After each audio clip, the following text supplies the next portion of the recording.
Et en Suède, l'immunité collective prônée par le gouvernement, on en a passablement parlé, cette politique d'immunité collective commence à faire jaser. Des voix s'élèvent pour dénoncer cette...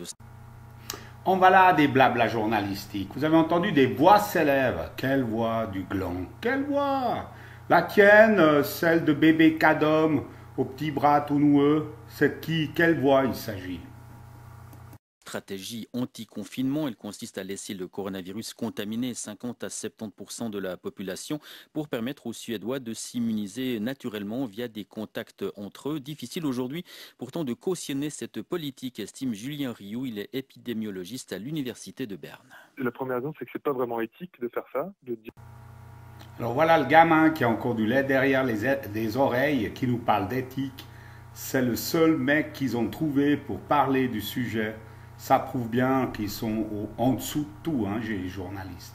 Dire qu'on va laisser une épidémie circuler chez les jeunes sans tenter de l'arrêter, alors que même si la mortalité est faible chez les jeunes, elle existe quand même. Donc c'est un problème, c'est comme dire qu'on va sacrifier une partie des gens pour sauver l'économie. Et c'est vraiment pas très efficace sur le plan de l'épidémie elle-même. C'est que arriver à isoler complètement une partie de la population alors que l'épidémie est en train de faire rage chez les plus jeunes, c'est très difficile parce que là, en ce moment, on a une épidémie qui est quand même assez faible. Quand on croise quelqu'un dans la rue, on a quand même une faible chance qu'il soit infecté par le Covid. Alors que si on laisse l'épidémie courir, la probabilité de croiser quelqu'un qui est malade devient beaucoup plus grande et donc chaque contact devient beaucoup plus à risque.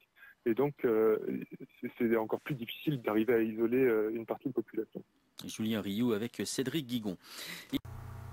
Alors voilà ce mec qui raconte ramassis d'ineptie que c'est soi-disant pour sauver le commerce, l'industrie, etc. Mais vraiment un ramassis d'ineptie.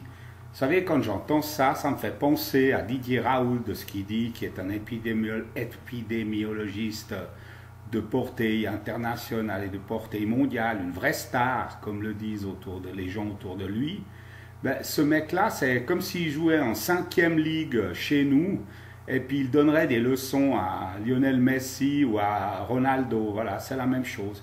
Un plouc parmi les professionnels. Voilà, c'est ce que les merdiens chez nous trouvent pour nous raconter n'importe quoi, pour essayer de discréditer la Suède. Mais je vais vous dire une chose, messieurs, dames, les journalistes, la Suède vous emmerde.